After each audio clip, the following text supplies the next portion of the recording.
What's up, Pathways Church? Welcome to today's Daily Dose. I'm Nathan Purifoy, your worship pastor. I'm super excited to be hanging out with you guys this week to talk about marriage. Now, I've only been married for about 12 years, so I don't know a ton.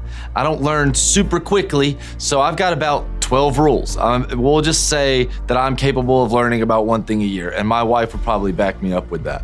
And not every rule is that good, too. So one good thing a year is kind of a stretch. Just one thing a year. So we're going to go through some of the rules that I've come up with over the years to talk about marriage that I share with people on a regular basis.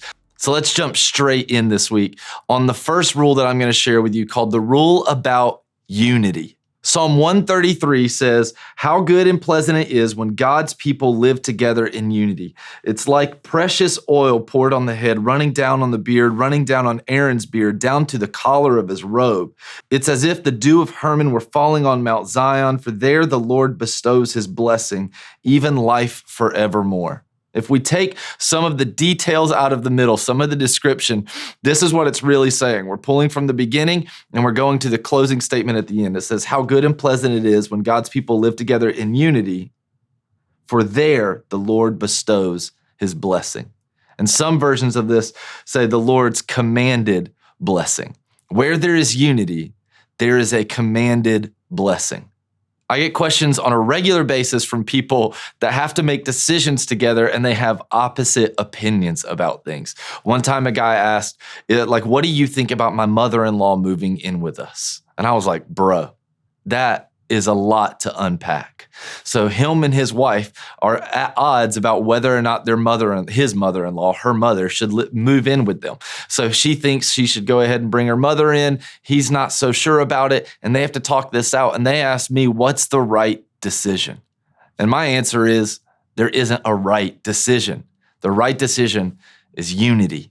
I don't know the dynamic between the two of them and this mother. I don't know what she's like as a roommate, what she's been like as a mom, what their relationships are like. I don't know all the details that this would impact. What's the budget going to look like? How are the kids going to react? Who knows? The real answer is that the two of them need to be in unity.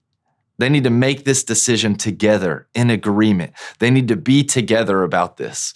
It's so important for us to realize that not everybody is the same. As a matter of fact, no two people are the same. And me and my wife, as much as we like each other and as much as we enjoy each other and agree with each other, there are some things that we have incredibly strong, different opinions about.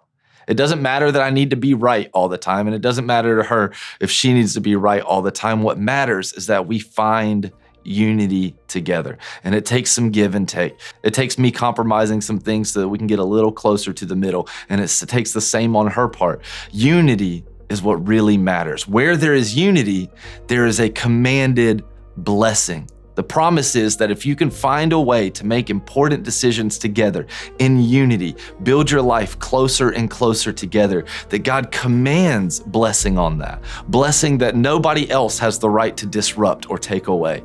Blessing that God gives because of his promises, just like it's laid out here in Psalm 133. Thank you guys so much for hanging out with me today. We'll talk tomorrow more about marriage.